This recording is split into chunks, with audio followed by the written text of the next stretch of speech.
Olá, pessoal, tudo bem? Aqui é o professor Alisson e na aula de hoje nós falaremos sobre os tipos de rochas. Bom, primeiro, para entender o que são rochas, precisamos voltar um pouquinho e entender o que são minerais. Então, os minerais, eles são naturais, são objetos naturais formados no interior do planeta Terra, geralmente no manto. Eles vão se resfriando aos poucos até chegarem ali na litosfera. Então, eles são formados da interação de processos físicos, químicos e em ambientes geológicos. Então, o mineral ele é baseado na sua composição química, geralmente, e na sua estrutura. Alguns são cristais, outros não são cristais, alguns são metálicos, outros não são metálicos, que eles vão formar, então, as rochas. Tá? Então, eles são materiais que eles começam a se formar no manto, terminam de se formar na superfície terrestre, e geralmente eles vão ser cristais, podem ser ou não ser. Eles são inorgânicos, ou seja, não são vivos, e eles possuem uma estrutura física e uma composição química definida. Tá? Então, eles têm sempre aquela composição e sempre aquela estrutura. Isso, basicamente, é um mineral. Então, um corpo natural, sólido, cristalino, formado por diferentes processos físicos e químicos. Então, a ametista, o quartzo, o ouro, o diamante, tudo isso são minerais. E os minerais, eles vão formar as rochas. Tá? Então, é eles que formam as rochas. Então, aqui nós temos alguns exemplos de minerais. O quartzo, o feldspato, que é um dos mais comuns, o talco, a calcita, a fluorita, a apatita, a pirita, o ouro, o diamante, rubi, tudo isso, então, são minerais, que eles se formam aí no nosso planeta e a gente vai encontrar eles dentro das rochas. Bom, então, para a gente, já vimos então que os minerais eles vão formar as rochas. Mas quais que são os tipos de rochas e como que elas se formam? Nós vamos ter basicamente três tipos de rochas que elas têm processos de formação diferentes. Tá? Então, aqui um exemplo de uma região de choque de placas tectônicas também. Quem quiser saber mais sobre placas tectônicas, volta aí na aula anterior. Bom, então o primeiro tipo é a rocha ígnea, tá? Então a rocha ígnea é aquela que se forma a partir do resfriamento do magma, que vem lá do manto. Então o magma sobe lá do manto, tá? Encontra aqui uma fissura, uma abertura e consegue chegar na superfície terrestre. Quando esse magma ele se resfria, ele vai formar então o que a gente chama de rocha ígnea. Esse resfriamento ele pode ser muito rápido, quando o magma derrama sobre a superfície, ou ele pode ser um resfriamento mais lento, tá? Quando ele acontece em camadas mais profundas aqui dentro da estrutura do vulcão. Então, qual que é a diferença disso? É que quando o resfriamento é mais lento, os cristais eles conseguem se desenvolver melhor. Então, você consegue observar os minerais ali dentro, porque eles tiveram tempo de cristalizar. Quando você resfria muito rápido, os minerais não se cristalizam. Então, a gente não consegue observar eles dentro da rocha. Tá? Mas falarei um pouquinho mais sobre isso. A rocha sedimentar, que seria o segundo grupo de rocha. Ele é formado a partir de rochas que já existem. Então, tem uma rocha ígnea lá que já existe. E o vento, a chuva, a água dos rios, geleiras, tudo isso faz com que essa rocha ela seja quebrada ou ela seja erodida. E essa erosão, esses pedacinhos de rocha, eles acabam sendo levados, carregados para outro lugar e acumulados.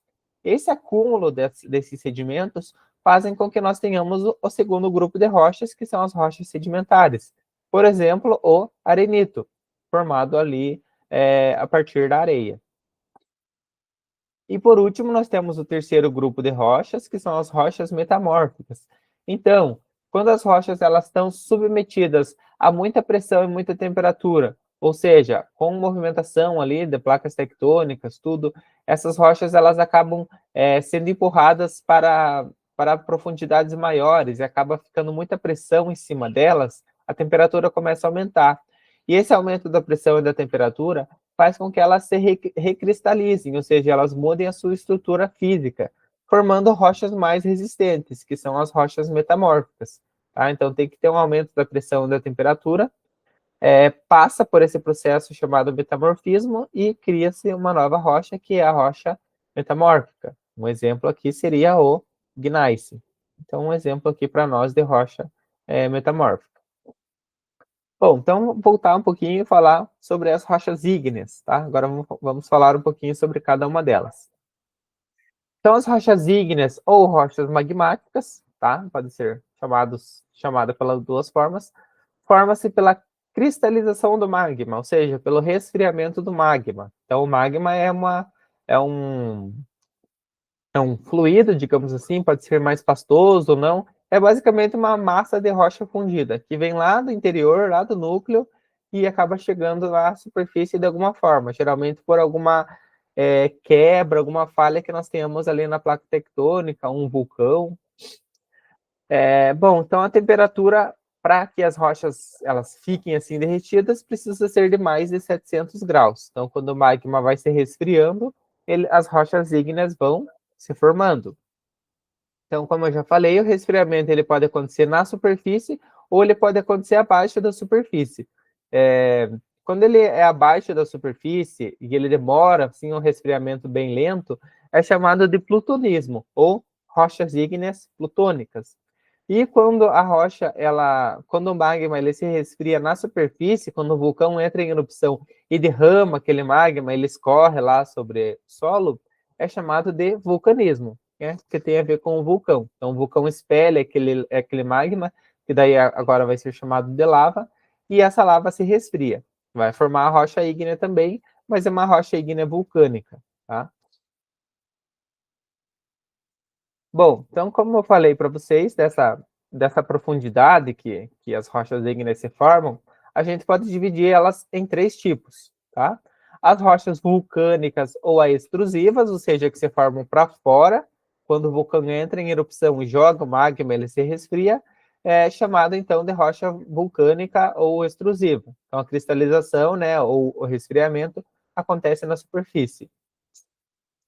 Tem algumas que acontecem no meio do caminho, digamos, que são as subvulcânicas ou hipoabissais, quando o magma se resfria em profundidades menores. Geralmente ele se infiltra em alguma falha que tem ali próximo desse vulcão e acaba se resfriando. E nós temos o último grupo, que são as rochas plutônicas ou intrusivas, que se formam em profundidades maiores.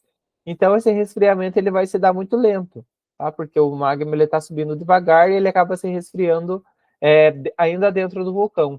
Isso faz com que os cristais eles fiquem visíveis a olho nu. Então, você consegue observar ali os cristais olhando nessa rocha. Você consegue perceber os minerais ali dentro, porque teve tempo para eles crescerem, para essa cristalização ocorrer, diferente do que acontece lá na vulcânica. Então, ó, dois exemplos. O basalto é uma rocha que ela surge quando o magma chega na superfície muito rapidamente, se resfria rapidamente, e o granito quando esse magma ele não chega na superfície assim tão rapidamente, ou às vezes ele nem chega na superfície, precisa escavar para encontrar ele. Então, dois exemplos: o basalto, utilizado bastante em calçadas, na construção civil, em locais onde ele ocorre, e o granito, que ele é usado também na construção civil como pedra brita e é utilizado como pedra ornamental em alguns locais aí do país. Tá? Então, dois exemplos: o granito e o basalto, exemplo de rochas ígneas. Uma é extrusiva, o basalto é extrusiva, e o granito é a intrusiva. Então, outros exemplos aqui de rochas. Então, o riolito é uma rocha vulcânica, né? Rochas ígneas vulcânica extrusiva, se forma na superfície. O basalto se forma na superfície. O diabásio é subvulcânica, porque ele se forma em profundidades um pouquinho maiores. Então, aqui a gente já consegue observar alguns cristais pequenininhos ali, que teve um pouquinho mais de tempo para cristalizar, mas não dá para ver os minerais assim tão bem. E no granito. Então, o granito ele tem esses pontinhos aqui que são os minerais que formam ele. Então, como ele se forma em profundidades maiores, num processo mais lento, os cristais conseguem aparecer. Os minerais eles conseguem crescer, digamos assim. Tá? Então, eles ficam visíveis. E o gabbro, que seria um outro exemplo de rocha plutônica também. Ele é mais escuro porque ele não tem tanta sílica igual ao granito. Então, por isso que ele tem essa coloração mais escura. Aqui são os exemplos, né, as principais rochas ígneas que nós podemos encontrar. Então, seguimos para as rochas sedimentares. Então, as rochas sedimentares, elas são formadas por sedimentos que se acumularam em algum local ao longo do tempo. Esses sedimentos, eles podem ter fragmentos de rochas, podem ter minerais, restos de organismos, detritos orgânicos. Os fósseis a gente vai encontrar muito nas rochas sedimentares. Pode ter fóssil na rocha metamórfica, mas é muito difícil. Então, quase todos os fósseis, eles serão encontrados em rochas sedimentares. Se quiser encontrar fóssil, tem que buscar saber, então, onde tem rocha sedimentar. Então, os processos que acontecem para criar essa rocha são a deposição, a compactação e a cimentação. Eu vou falar um pouquinho delas. E como eu falei, os fósseis são encontrados aí dentro das rochas sedimentares. Então, o primeiro processo é a deposição. Então, aqui no caso da água do mar, por exemplo. Então, aqui a água do mar está levando areia lá, fazendo com que ela fique depositada. Então, essa vai sendo depositada camada por camada ao longo de milhões e milhares de anos. Com o passar do tempo, essas rochas elas vão ficando cada vez mais compactadas. E essa compactação faz com que elas fiquem cada vez mais compactadas e grudadas, que é o processo que a gente chama ali de cimentação. Então, a deposição, a compactação, que é esse aperto, né, essa pressão sobre as rochas, e por último a cimentação, que fazem com que os sedimentos eles fiquem mais unidos. E isso vai dar origem, então, a uma rocha sedimentar. O arenito é um exemplo de rocha sedimentar que se forma nesse tipo de ambiente, a partir da deposição da areia. Podemos ter o argilito, que é da argila, e assim por diante.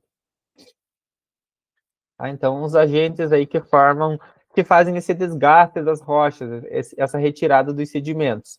A gente pode ter a água, com os rios e os lagos e os ambientes marinhos. O gelo também ele pode causar o transporte de sedimentos. O vento ele pode causar o transporte de sedimentos, né, em ambientes desérticos, por exemplo.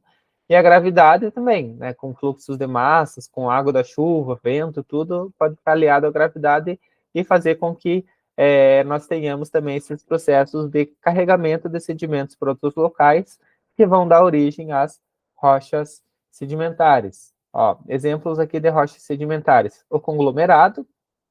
Vejam como tem pedaços grandes de outras rochas dentro dessa rocha aqui. O arenito. Então, o arenito é formado por areia, como eu falei para vocês. Ali mostrei naquele exemplo de ambiente de fundo do mar. O folhêlio, que ele é formado por argila. Geralmente em ambientes... Pode ser de fundo de mar, pode ser de fundo de lago, mas esse aqui está muito relacionado a ambientes aquáticos, o folhêlio. O calcário, que é um exemplo também de rocha sedimentar.